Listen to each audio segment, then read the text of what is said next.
Now, you all know the story. You meet that special someone, you fall in love, you make the big commitment, then at least in theory comes sex, right? I say at least in theory because sometimes we put that before the relationship now. But it's supposed to be a healthy, normal, natural intimacy that you share, right? No problem. Well, not always. Now, we're going to be using some explicit terms today, so I'll tell you this show is recommended for adults only. So moms, put them in the other room with SpongeBob or something, all right? We're talking to couples today for whom sex is anything but a joy, from a husband who can't get enough to a woman who says, this is dirty and I don't want anything to do with it. Now, my first guests are being open and honest about a sexual problem that is so serious it is destroying their marriage. Now, everyone has a certain something that excites them. It might be a touch, romantic language, high heels, broad shoulders, but for Howard, he is only aroused by a certain style of hair, and his focus is beyond extreme, and it's led him down some dangerous, dangerous paths. I know this might sound bizarre, but my husband is sexually addicted to hair. Watching hair being straightened or flat ironed is very much a sexual turn on for me. When Howard sees another woman with long, straight hair, I know that he's being turned on. I'm cool. I am so tuned into hair that within 5 minutes of appearing on stage, I will be able to tell you how many women there are in the audience that have soft, silky hair and where they are in the audience. If I notice a woman with soft, silky hair, and if I get home and my wife is home, I want to make love to her right then and there. During my first marriage, when my wife was not wearing her hair in the way I liked it, I had affairs with other women. I was also frequenting 100 different prostitutes. The hair had to be her own, and silky straight. I can tell the difference immediately. In the beginning of our relationship, I knew that he had a fetish for hair, but I had no idea it ties into him being able to have sex. If Connie comes to bed and her hair is anything other than silky straight, it doesn't matter if she's wearing sexy negligee or sensual perfume, I am not aroused. Lovemaking cannot occur. It's as simple as that. He would go to my salon appointments, watch the process happening, and directly from the salon, Howard would want to have sex. It became a problem. I told him, you're messing my hair up. I don't want you touching it. He would go off into this deep depression, and sometimes it would last for several days. Our sex life deteriorated dramatically. I found a substitute would take care of the problem. I discovered him masturbating in our bed and parked in our garage. If I don't get help in resolving this problem, the marriage will end. DrPhil, my husband's sexual addiction to hair, is tearing our marriage apart. Is there anything you can do to help us? Is this something that you truly believe is dysfunctional and you need to change, or are you just saying that because you're in trouble with your wife? Quite honestly, it started out with believing that I needed to do something to save the marriage, and I honestly didn't become aware of it, something that I needed to do for me, that it was destroying me, until I had the conversation with your producer. And she asked the question, is this something that you want to deal with yourself? And it was like a light that came on. The light bulb, I'm going to ask you about this in a minute, but the light bulb didn't come on when your first marriage of 27 years went down the tubes? No. That just didn't register that this is, because it was during there that you had affairs. Yes. Well, you said 100 plus with prostitutes and other women, right? Yes. For me, the connection between sex and hair never, it wasn't anything I was aware of. It was just as automatic for me as eating. You have the need to eat, you go find food. Because you said within 5 minutes of being here, you'd be like scanning the audience looking for long, silky hair. Already have. Already have? Correct. Okay. And what's your reaction when everybody's wanting to put your hair up now? Particularly if I'm with my wife, then I'm very aware that I can't really pay a lot of attention. But if she were not with me, I would zone in on that woman's hair and would not even be aware of what's going on. So what do you think of all this? I think it's very bizarre. And I think it's very disrespectful, the fact that he would do that. And as the time rolled on and I saw that it was more to it than just he likes hair, because initially the focus was on my hair, and then I discovered it wasn't just my hair. But even when you thought it was your hair, there was a point where you felt like, he's making love to my hair, not to me. Not it's like, initially. But it got to that point, But now, right? yes, I know the difference. And so you cut your hair off, right? I got fed up, I cut it off. Yeah. And what did you think of that? I was not pleased with it. It is not so short to where I can't be aroused now, but there is a difference. I mean, for me, there's a kind of an ideal length that would cause me to react, and this is not the length. Fetishes, as they're called, are usually regarded as pretty harmless.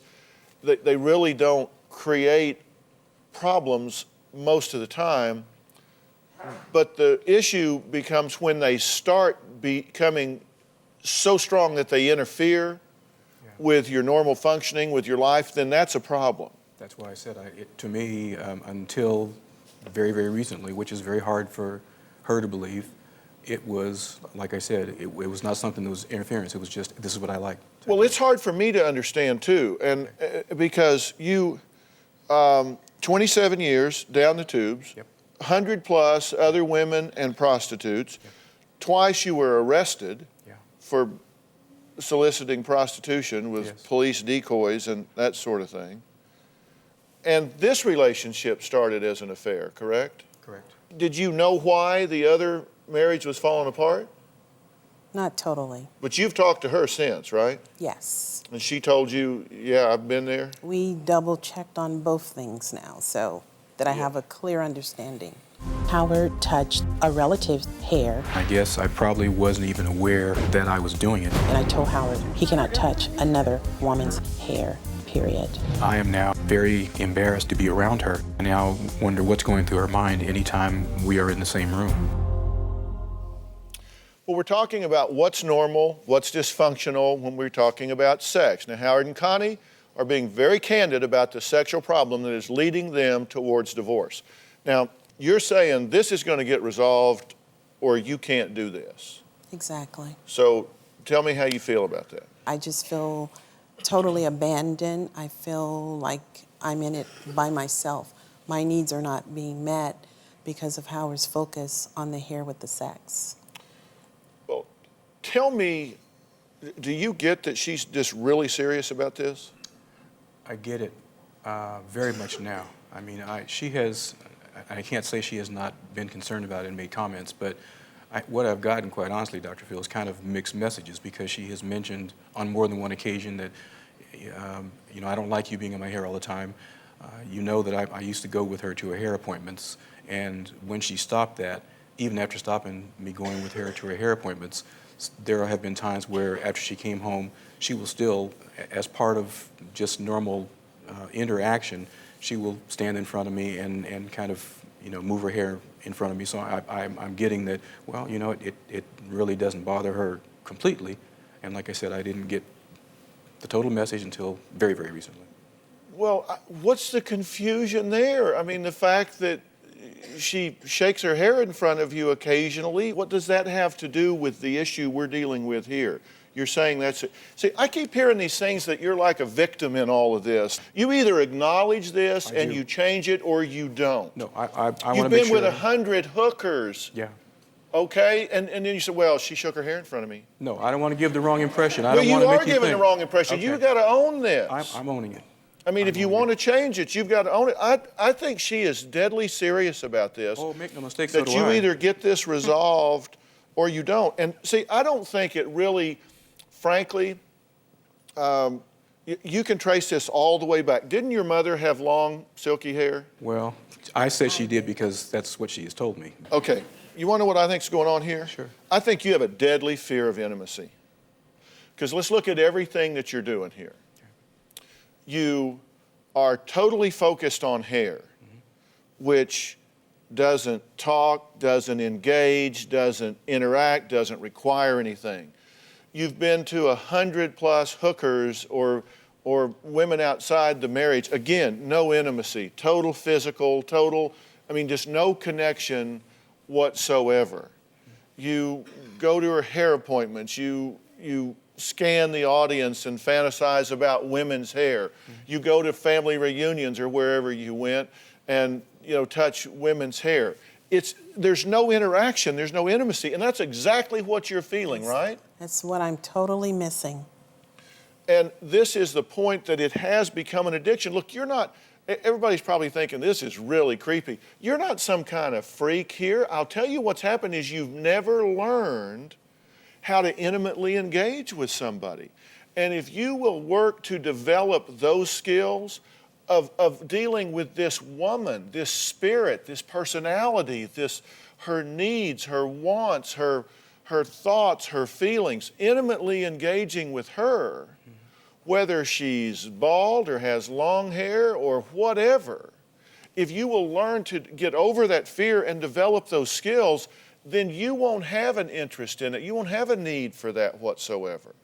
And so instead of going and saying, I need like shock therapy paired with hair so I don't have some aversion therapy so I can get over that, I think what you have to focus on is developing the skills necessary to be a partner with, engage with, and share with your wife. And you have to understand, sex is not all about you.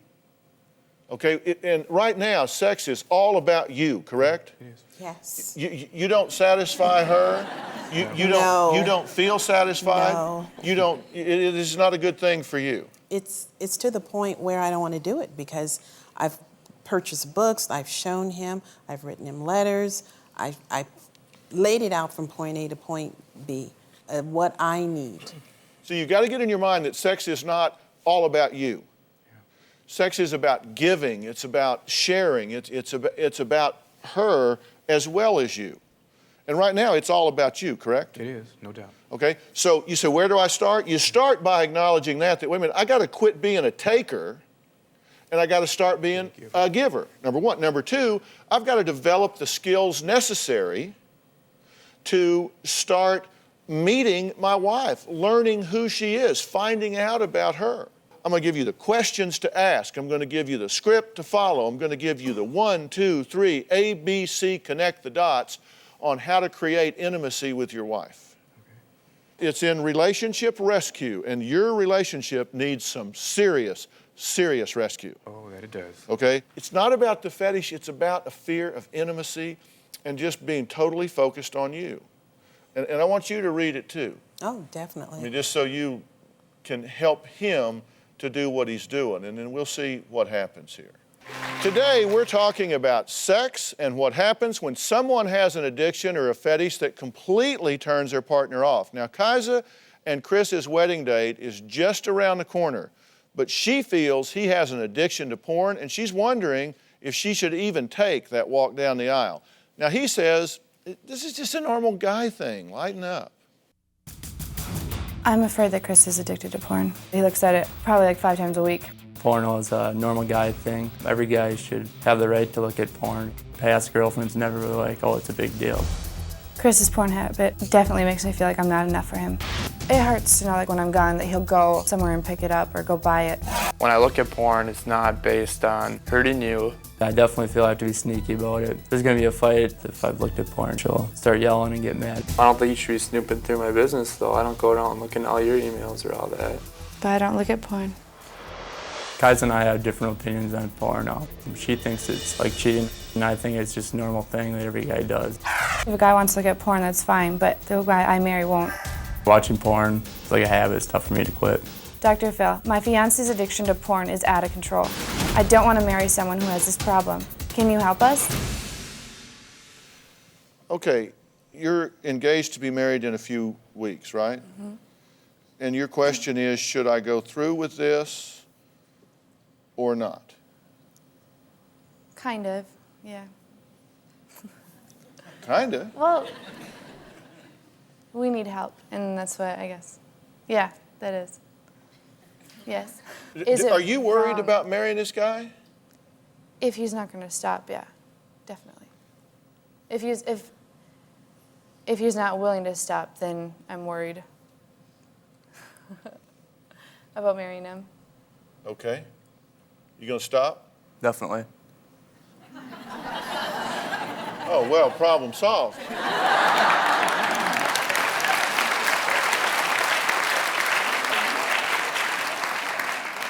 I mean, you guys have got to be kidding me here. You don't really think there's a problem with this? I don't. I think it's normal. I've been doing it since I was a teenager, 16 years old. I feel like it's just part of most guys' lives. And I ran into guys, we started doing stuff like 3 years ago. We've been planning to get married, but I feel that, all of a sudden a restriction happened in my life where I couldn't look at it, and it was hard for me to quit just because it's, it's part of my life. And is there any part of that you don't understand? I just said, do you think there's something wrong with this? He said, no. This is normal. It's just what guys do. I always do it. All through our interview with you, you just basically, you're being very honest. I'm not criticizing you for that. You're just saying what you think and feel. He's being honest. He's telling you that there's nothing wrong with this and you need to get over it. Right. Okay, now let me ask you the question. Should you go through with this marriage here in a few weeks? Well, no, but yeah. I mean, it says no, but I still love him. Okay, if you sent out the invitations, yeah, and you got a caterer lined up, and you got a dress and flowers and all that, and that's why you're saying you need to go through with this wedding, right? It's like, what are you going to do now? Call everybody and tell them you're not going to get married? yes. Yeah.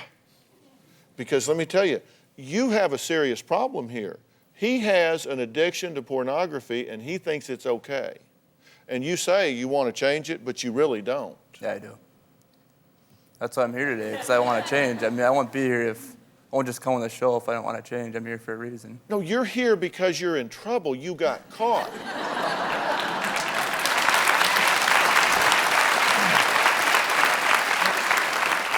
Have you never seen this show before? She has it on sometimes, but... Pardon me? She has it on I catch sometimes? a glimpse once in a while, You I should guess. take more than a glimpse before you come in here, because I didn't just come in on a load of turnips.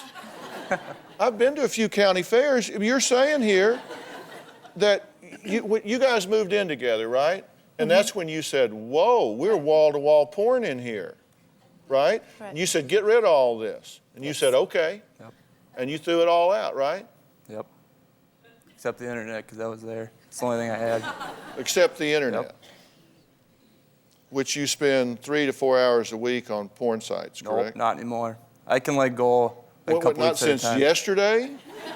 No, actually, just in the past months, I've been able to sustain a lot, but I've still had an urge to go look at it like once a week. It's there, so I go to it. I don't know. I can't explain it. It's been part of my life for so long, it's hard to, quit once you do something. It's just like having a cigarette, same kind of ordeal. You're being honest. Yep. And you need to hear that honesty. I know.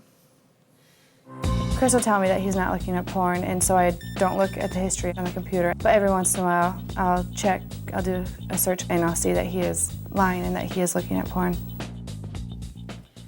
Well, today we're talking about when sex goes wrong in a relationship. Now, Kaiser thinks her fiancé has an addiction to porn. But Chris has been telling her it's not an addiction, it's just a normal guy thing. All of this has her questioning, sort of, whether she should go through with this wedding or not. You know what I think? I think you're sitting there right now thinking, oh my God, he is telling me not to get married, and I have this big wedding planned. What? Well, True? It's not. Yes, very true. And it's not just the wedding, it's my relationship with Chris that I don't want to just throw out the door. Okay. Listen, let me ask myself some questions here, since you don't seem to be asking the right ones. First off, do I think you can have a rewarding relationship, life, and marriage to Chris across a long period of time? Yes, I do. I do. Because there are elements of this guy that just from an outside trained observer that I like a lot. A lot. I think you're very honest. I think you're very straightforward. I think you are dead wrong. But you're not trying to lie about most of it. You're lying about why you're here.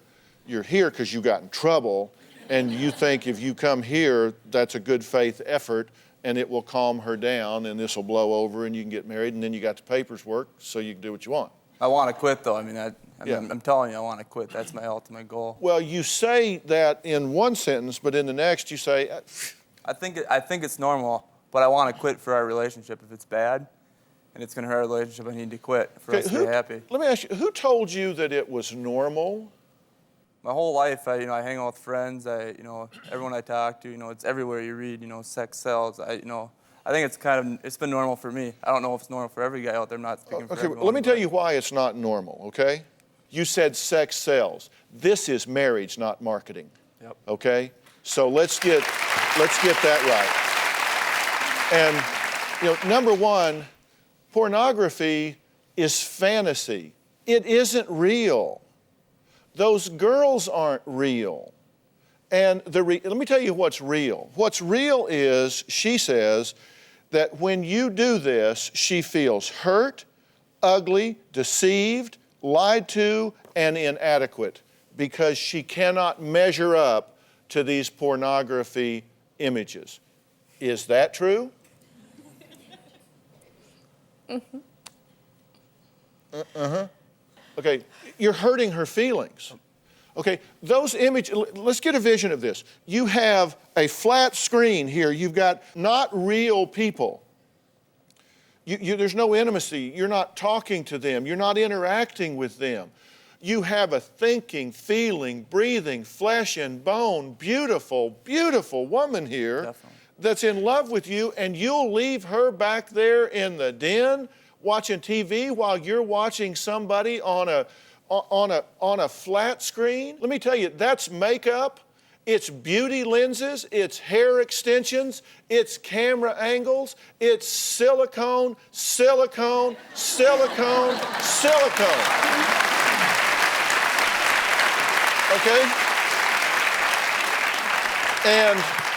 And let me tell you what else it is.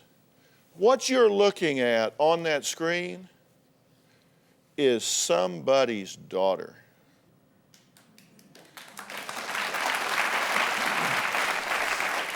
You're looking at somebody's daughter who has taken a really, really wrong turn. And they are demeaning themselves, they are debasing themselves, they are humiliating themselves, and they are being exploited by people who are funded by you. Now tell me again about normalcy. Does that sound normal? Does that sound healthy? Does that sound like what you want to do? No, it doesn't. That's why I want to quit. And I'm willing to quit. I told you that's my goal, is to quit. But you say, hey, it's just a guy thing. It's not a guy thing.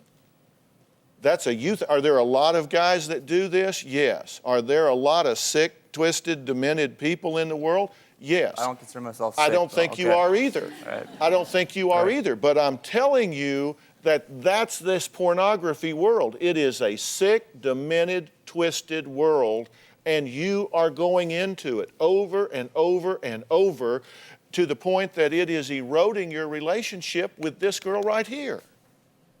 That's not healthy. I mean, Chris, it's not healthy. It's not natural. It's not normal.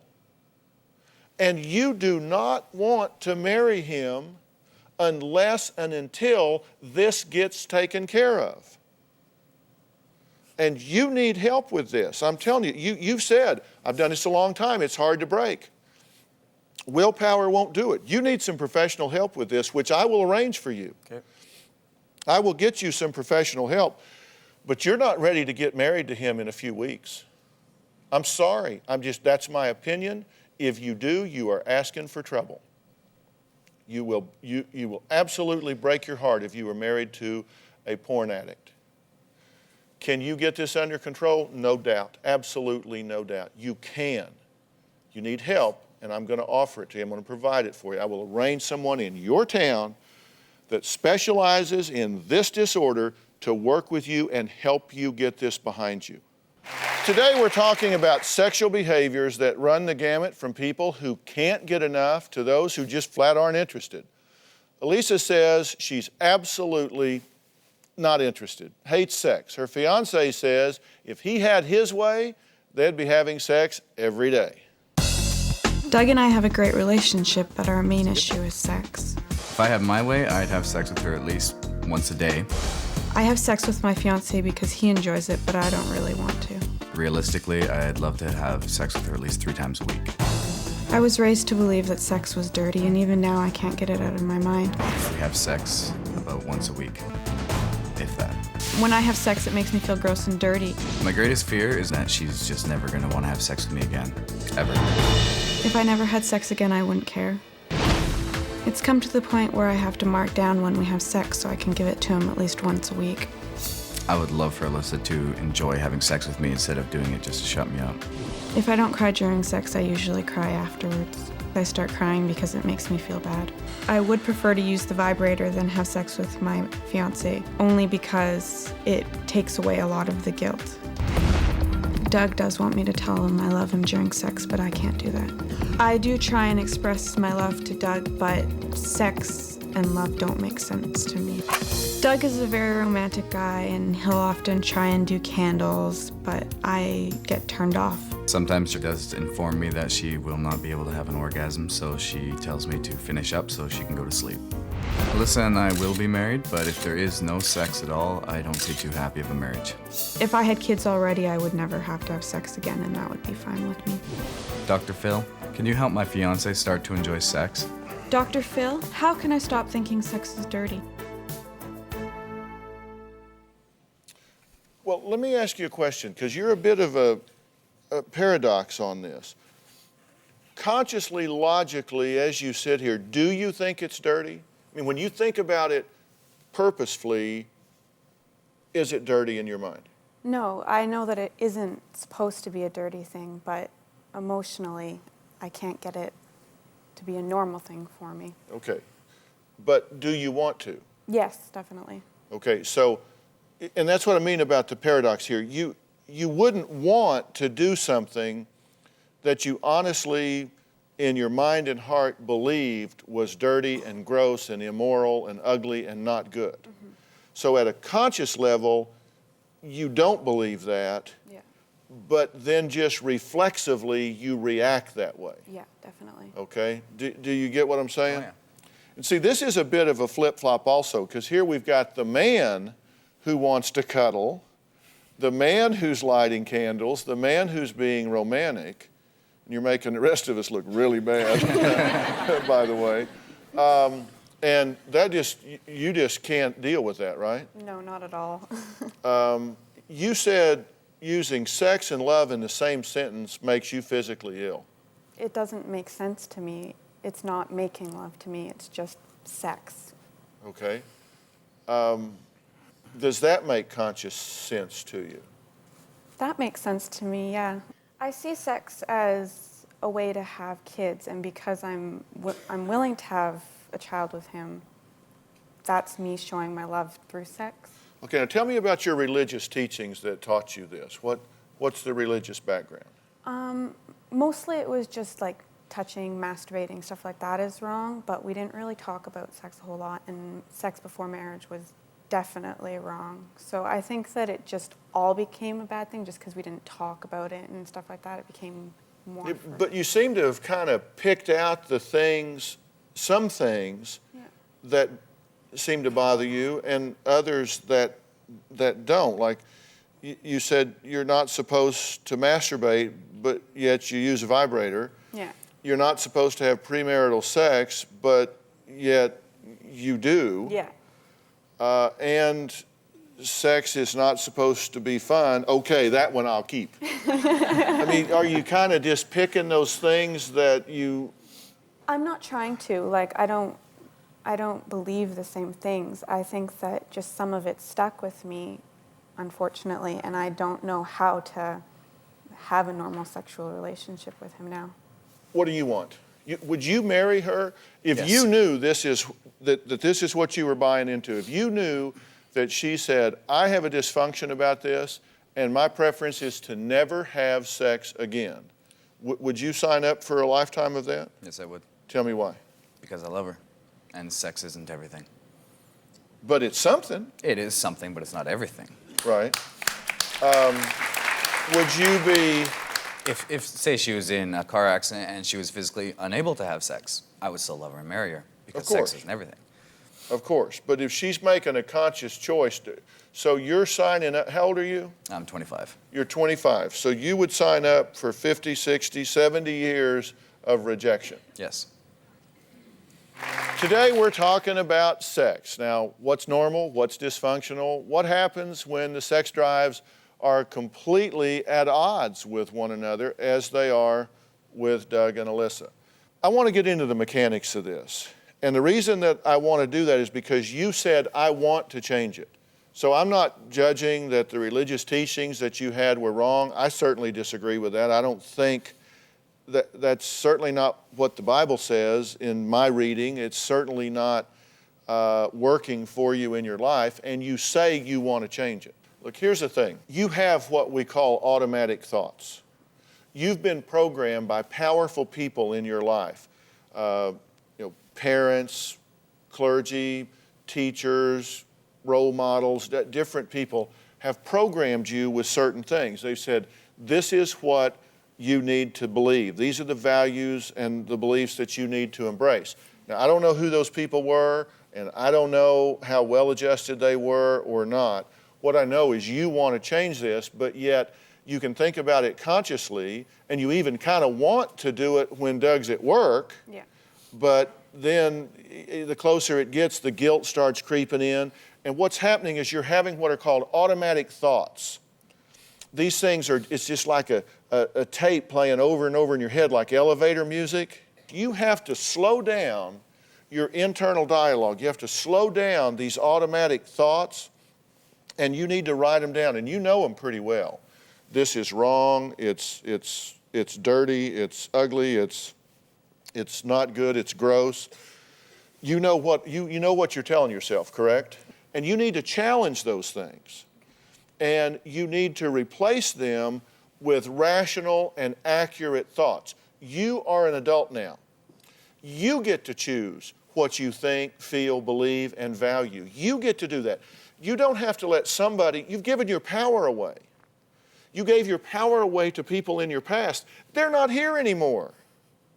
But yet they're running your relationship because they programmed you. It's like you've been brainwashed. Yeah. And so you got to deprogram yourself, essentially. And the way to do that is to get some distance from it. You have to write it down and then say, okay, is this not true? There's a litmus test for logic that you need to follow. And number one, you need to ask yourself, is this true and accurate? And if you're telling yourself, sex is gross, is that true and accurate? And if the answer is no, if the logical, rational answer is no, then it fails that point. The second is this in my best interest? Third is, does it get me what I want? Four, does it protect and prolong my life? And when it's not, when it doesn't pass, then you need to generate an alternative.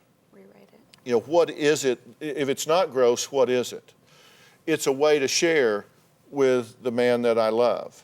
It's another level of communication and relation. If it's not gross, what is it? Every time you have one of those feelings, those guilt feelings, you need to stop and go through that list of alternative rational thinking that you're doing. And you can help her with that, right? Mm-hmm. You can talk to her without getting mad, without getting angry, because you get frustrated, right? Anyone would.